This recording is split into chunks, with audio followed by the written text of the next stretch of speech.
Alors, ça, c'est le pirouge du Or HaChaim à Kadosh sur la paracha Tetzavé. Et là, on a posé trois questions, on va les répéter, d'accord?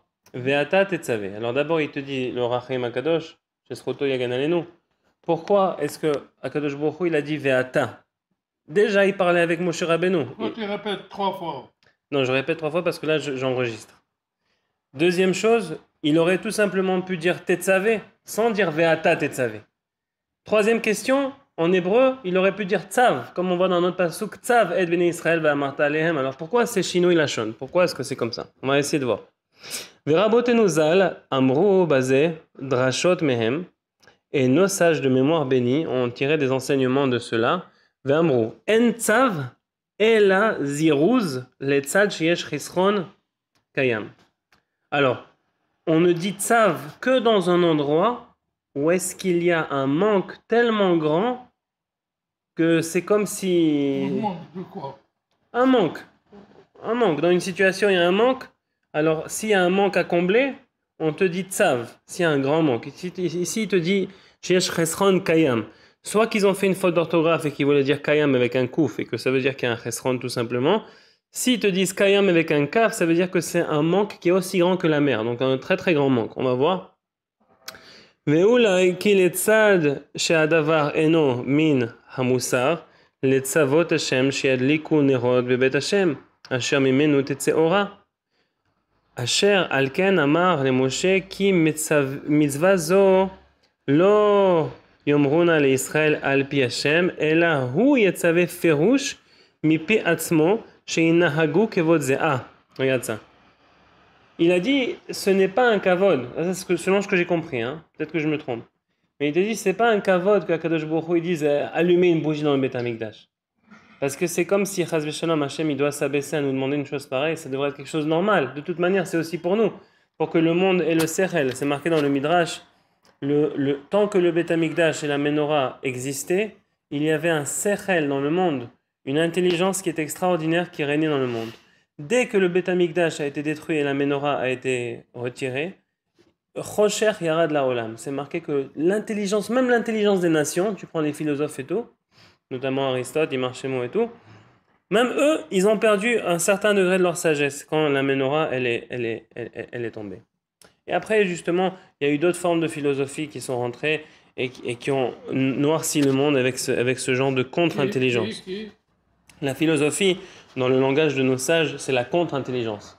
En fait, j'avais donné un mauvais exemple, parce que la vraie sagesse des peuples, comme il y avait à l'époque de l'Égypte et tout, il y avait parfois de la vraie sagesse, comme on peut trouver aujourd'hui en Inde, parfois chez certains justes parmi les nations, notamment le Dalai Lama, tu vois, eh ben lui, c'est un juste parmi les nations. Pourquoi? Parce que tous les Israéliens qui vont le voir pour se rapprocher de sa religion à lui, il dit non, nous, on a reçu les enseignements d'Abraham Avinu, mais vous avez reçu la Torah. Alors retourne chez toi et étudie la Torah. C'est pour ça que je dis que c'est injuste. Donc il y a encore des peuples qui ont une pseudo-sagesse comme ça.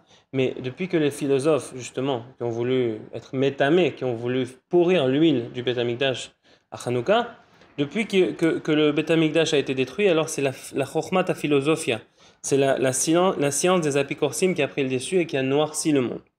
Bon, ça c'est qu'une parenthèse. Alors Hachem, il a dit, c'est pas Kavod Keilo que moi je demande que vous allez allumer des trucs, de toute manière, vous aussi, vous allez en bénéficier. Alors, Ata Tetzavé. C'est toi, Dafka, c'est pas moi, c'est toi, Moshe Rabbeinu, qui doit commander au peuple d'allumer les bougies dans le Beth Amikdash. Une autre raison, parce que c'est marqué dans Chayim Moran, dans les livres de Rabbi Nachman, que l'allumage de la bougie pour le tzaddik, parce que quand on n'a pas le Beth Amikdash, quand on allume un ner tamid pour un tzaddik, et il a dit surtout pour Rabbi Nachman, ce ner tamid, il a la possibilité de retirer le shmad, ça veut dire de retirer l'assimilation spirituelle, de nous redonner en fait notre lumière spirituelle grâce à cette lumière-là qu'on allume pour Rabbi Nachman, dans l'huile d'olive pure. Et donc à ce niveau-là, c'est un petit peu comme si tu vas faire comme si tu allumais la menorah du Beth Amikdash. Et à ce moment-là, on est obligé de te dire Ve'ata tetzavé, parce que toutefois, dans la Torah, où est-ce qu'on parle de lutte contre Amalek, et c'est marqué dans un autre endroit que les philosophes, c'est un aspect d'Amalek de nos jours, à chaque fois qu'on parle de la lutte contre Amalek, il faut que ça vienne des hommes et pas d'Hachem. Même si c'est marqué Milchamat Hachem, les Amalek, Midor, les Dor, Afal Pichen, il a dit Atem, le Ham Israël, c'est nous qu'on doit tuer Amalek. Parce qu'Akadosh Baruch Hu, il le fera pas. Parce qu'Akadosh Baruch Hu, entre guillemets, il a créé le mal. Mais le mal, il ne peut pas le détruire, lui. Il peut, mais il ne le fera pas parce que ça va contre le libre arbitre. Hachem, il a dit, vous voulez... J'ai été obligé de créer le monde avec le bien et le mal pour vous donner un mérite, entre guillemets. Alors, vous devez détruire le mal. Vous devez détruire Amalek.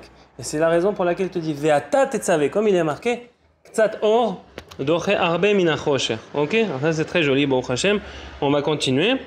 לא יאמרונה לישראל על פי השם, אלא הוא יצווה פירוש מפי עצמו שינהג כבוד זה להביא שמן להדליק, ולזה אמר ואתה. פירוש מלדבר מה שציוויתיך הוסף אתה לצוותם על זה. ודקדק, לומר תצווה ולא תדבר להצדיק דברנו, אלא שיזרז הוא על דבר שאם אמר תדבר, יהיה הנשמע כי ידבר דברי השם כסדר הרגיל לדבר מבלי צורך הזירוז, ולזה אמר לא, אמר צו, שאז יהיה נשמע שיאמר כי השם אמר עליו לצוות אלא תצווה פירוש מעצמך. Alors ici regarde, c'est encore plus puissant et c'est lié avec ce qu'on a dit avant. Quand tu parles avec quelqu'un pour lui expliquer, tu laisses la place à la contradiction. Ils vont te poser des questions. Ah, peut-être qu'on peut le faire comme ça, peut-être comme ça, pourquoi on ne le fait? D'ailleurs, dans la Gemara, il y a plusieurs sujets dans la Torah qu'on te permet de poser des questions. C'est la raison pour laquelle la Gemara va débattre de plusieurs sujets. Mais dans ce domaine-là, il n'y a pas à débattre. Il a dit, tu ne vas pas atate daber, atate tsavé, tu vas leur ordonner pour ne pas laisser place à la discussion. Et en plus de ça, ne dis pas de cette manière-là, après ça laisse aussi la place au doute, à Amalek, Kadosh Baruch Hu m'a commandé, alors viens, on le fait. Non. Toi-même, tu dois être tellement convaincu de ce qu'Hachem t'a dit, tu dois avoir une émouna tellement shléma que toi, tu dois être imbibé et dire de toi-même à ta tête savée. Il faut qu'avec ta force, que ce soit Moshe Rabbeinu qui dise « Je vous commande ». Et alors là, ça c'est une Torah dans la Torah de Rabbi Nachman, la Torah 48, si je ne me trompe pas, ou la Torah Kaf, la Torah 20. Il te dit, Moshe Rabbeinu, avec son bâton, il avait le droit de frapper, entre guillemets, le mal qu'il y avait dans le Ham Israël pour pouvoir assujettir le mal au bien. Parce que quand tu parles à une assemblée, il y a toujours des gens qui vont commencer à mettre le bordel. Ben, je m'excuse du terme, mais comment on dit? À mettre la pagaille. Ils à mettre le bordel. Non, j'essaie de traduire selon l'hébreu. Mais à mettre la pagaille. Comme Datan, Ve'aviram. Il y a toujours des Erev Rav ou des gens comme ça qui vont mettre la pagaille. Alors il faut que le tzaddik, par ses mérites, il soit capable de frapper la haïda pour pouvoir les contrôler. Tu comprends? Mais pas frapper le rocher. C'est la raison pour laquelle il a dit, il fallait pas frapper le rocher. Parce que quand tu parles à Hachem, tu parles pas avec tes mérites. Tu parles seulement Milachon Tachanunim. Tu dois demander à Hachem Bematanat Rinam. Aval, avec le peuple, boum, parfois il faut frapper. Entre guillemets, avec les srouillottes que tu as. Alors ici, il te dit, écoute, ne parle pas Belachon Raka comme ça, avec une voix douce, dire, tu sais quoi, Hachem, il m'a dit de faire, alors viens, on le fait. Non, tu vas employer tous tes moyens, tous tes srouillottes, toutes tes qualités de dirigeant et de commandant, toute ton autorité qui t'a été confiée par ton poste et tes mérites. Et c'est par cela, taf, boum, que tu vas dire, tête savée. De cette manière, tu vas instaurer une genre de crainte et tu vas créer une certaine zirouz. Ici, ce qu'il te dit, c'est quoi? C'est un zirouz. Un zirouz, c'est un empressement pour cette mitzvah. Et tu veux que je te dise, même à la maison, okay.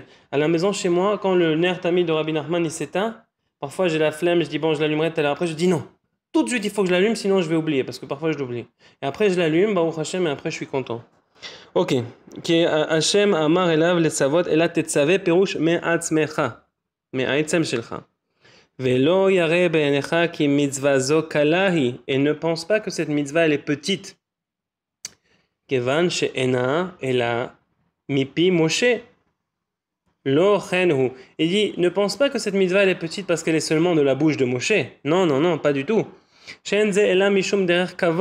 Parce que la seule raison pour laquelle Akadosh Baruch Hu il a fait passer cette mitzvah par Moshe, pas par lui-même, c'est pour le kavod. C'est comme si un roi, dis-moi, s'il a besoin de faire construire une voiture, il va pas aller voir le mec du garage, lui dire, tu sais quoi, fais-moi une voiture. Il va envoyer des serviteurs qui vont dire, on vient de la part du roi, s'il te plaît, fais-lui une voiture. De la même manière, ici, c'est pas un kavod pour le roi de dire, allumez-moi, et pourquoi? Et pourquoi j'ai utilisé le mot voiture, Mina Shamaim, c'est parce qu'une voiture, c'est une merkava. Une merkava, c'est là où est-ce que la présence d'Hachem va résider. Et l'un des endroits dans le Beth Amikdash où est-ce que la présence d'Hachem elle réside le plus apparente, en tout cas selon ce que je comprends, c'est des bougies. Pourquoi? Parce que c'est marqué Ner Hachem Nishmat Adam. Et quand on allume, quelqu'un il est mort, comment on fait pour ramener sa neshama dans ce monde, entre guillemets, à un certain niveau? On allume une bougie. Ça veut dire que la bougie sur l'huile d'olive, elle a une propriété incroyable qu'elle peut faire descendre la Shekhinah jusqu'à nous. Et c'est la raison pour laquelle que c'est pas un kavod que lui-même il dit écoute, tu sais quoi, prépare-moi un véhicule pour que je puisse résider. Non. Attends. Mon serviteur, c'est toi qui vas leur demander de faire ça pour moi. Velo yare benera ki mitzvah lecha aval, la mitzvah hare anu roim ki Hashem amar elav sheyetzaveh, veulai ki ze amar va ikru. Ah, ok. סליחה, j'ai sauté une ligne. זה אלא משום דרך כבוד לאל עליון, אבל המצווה הרי אנו רואים כי השם אמר אליו שיצווה. ואולי כי זה אמר ויקחו אליו, לנוכח ויקחו אליו, פירוש למה שאתה בדעתך תצווה. עוד ירצה, tu vois, il a dit ואתה תצווה, après il te dit ויקחו אליך. Pourquoi? Dans ça, il y a un remez, un pirouche qui te dit ah mais ils vont te poser une question. Mais pourquoi toi tu nous dis de faire ça? Est-ce qu'Akadosh Baruch Hu l'a vraiment dit? C'est ce que je comprends. Ok. Il te dit עוד ירצה לצד שיצווה השם כל מעשה המשכן וענייניו לנוכח שיראה שמצווה לו שיעשהו כל הנדבר אליו ויביא כל הנדבה אל המשכן לצד התלהבותו בעבודת השם גם יעשה מלאכתו מלאכת המשכן ועבודתו, זה אמר אליו ואתה תצווה, c'est très très beau, פירוש מה שיש לך מהיתרון על כל ישראל, בדיוק, c'est ce que j'ai dit avant, יפה, אינו אלא מה שתצווה אותם לבד. וזה אמר תיבד ואתה ותוספת תו לצד שיש עושים לבד משה, וידויק גם כן אמרו תצווה ולא אמרת. Il a dit écoute, comme on a dit, il faut que tu utilises l'avantage que tu as sur Israël pour pouvoir, toi, leur commander. Et aussi, à un autre niveau, pour un derrière d'humilité. Quel est le seul avantage que tu as sur le Ham Israël? C'est que toi, tu peux leur commander. Dans la Kedusha, tu peux leur transmettre ce que moi je te demande. Et aussi, il y a une autre chose ici que j'ai compris dans ces lignes. C'est qu'il te dit, écoute, il y a des mitzvot, comme le Mishkan, où est-ce que Kadosh Baruch Hu, il veut laisser une certaine marge de manœuvre à l'homme. Parce qu'il est marqué que la Bechira, elle s'explique sur le permis et l'interdit, mais elle s'explique aussi sur ce qui n'a pas été explicitement commandé. Alors quand ici il te dit Ve'ata tetzaveh me'atzmecha, pour te dire écoute, comme dans le Beth Amikdash on dit ils vont amener une terouma, Kol ish asher idevenu libo, pour te dire que chacun il va amener avec la manière, avec la quantité, avec la façon, selon son cœur. Et quand il te dit Ve'ata tetzaveh, ce ata il permet justement cette existence individuelle de l'homme dans le service d'Hachem. Baruch Adonai Leolam, Amen ve'Amen. C'était le Roi Chaim Akadosh sur la parasha Tetzaveh.